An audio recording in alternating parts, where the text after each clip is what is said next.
How do you measure flashlight lumens? Scientists use it's called an integrating sphere. It's a machine that converts the light into a very uniform light by bouncing it inside of a painted sphere. Then the outlet of that sphere goes into a light meter. You can convert the unit into lumens.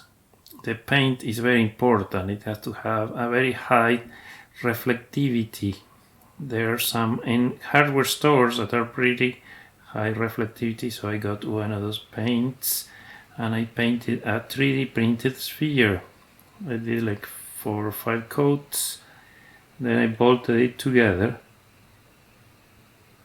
Then comes calibration. I pointed the meter to the sun and then the meter through the sphere, and with that you can do some math and get some constants that you need for your sphere. Here I'm measuring the light going through the sphere, writing it down. I did it many times to do some averages.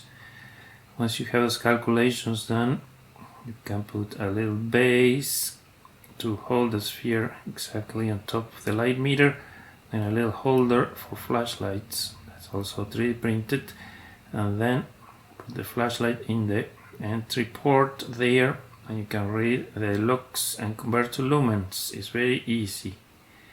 So let's measure some flashlights. This is a very cheap one, keychain light, advertised as 12 lumens, and after you measure it, it was pretty close. Depending on the time, at short times it was a little over and then a little under. This Defiant was pretty close to advertised, 121, 110.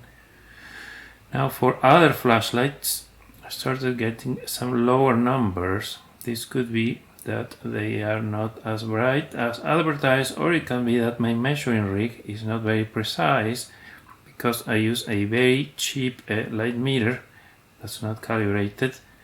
So generally speaking, I get the same order of magnitude but a bit less in general, but it was fun. Thank you for watching.